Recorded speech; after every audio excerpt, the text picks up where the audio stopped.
Welcome. இது Lal Salaam movie review. Super star Rajinikanth cameo role play பண்ணியிருக்காரு.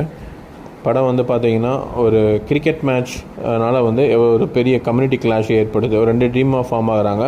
ஒரு ஹிந்து டீம், முஸ்லீம் டீம் ஃபார்ம் பண்ணுறாங்க. இதனால் வந்து எவ்வளோ பெரிய பிரச்சனை வருது கிரிக்கெட்டை வச்சுன்றது தான் இங்கே கதை வருது. இது கூட வந்து அரசியல்வாதிகள் வந்து எப்படி வந்து ப்ளே பண்ணிக்கிறாங்க அப்படின்றது தான் கதை. இங்கே சூப்பர் ஸ்டார் வந்து பாம்பேயில் வந்து ஒரு பெரிய பிஸ்னஸ் மேனாக இருக்கார். இந்த கதை வந்து நகர்றது முழுக்க கிராமத்தில் தான் நகரும். ஸோ இவர் அங்கேருந்து இங்கே வந்து அவரோட ஊருக்கு வந்து இது எப்படி வந்து சால்வ் பண்ணுறாங்க அப்படின்றத கதை. இங்கே அவர் நல்ல சோஷியல் மெசேஜ் சொல்லியிருக்காங்க. சூப்பர் ஸ்டார் அந்த கதையை வந்து அக்செப்ட் பண்ணி நடிச்சிருக்காரு. அது ரொம்ப பெரிய விஷயம். இது வந்து ஜெயிலர் மாதிரி ஒரு ஃபேன் பாய் மூவி மாதிரி கிடையாது. பட் ஆனால் வந்து ஒரு நல்ல சோஷியல் மெசேஜ் சொல்கிறாங்க. பெரிய எக்ஸ்பெக்டேஷன்லாம் படத்தை நம்ம பார்க்க முடியாது. பட் ஆனால் இன்னும் கொஞ்சம் ஸ்க்ரீன் ப்ளேலாம் பண்ணி தான் படம் பக்காவாக வந்திருக்கும். இது நம்மளோட ஃபீட்பேக்கு. படம் வந்து பார்த்தீங்கன்னா விஷ்ணு விஷாலும் விக்ராந்த் நல்லா அவங்க பெர்ஃபார்மன்ஸ் பண்ணியிருக்காங்க. நல்லா ஸ்கோர் பண்ணியிருக்காங்க. வழக்கமாக சூப்பர் ஸ்டார் சொல்லவே வேணால் பக்காவாக பண்ணியிருக்காரு.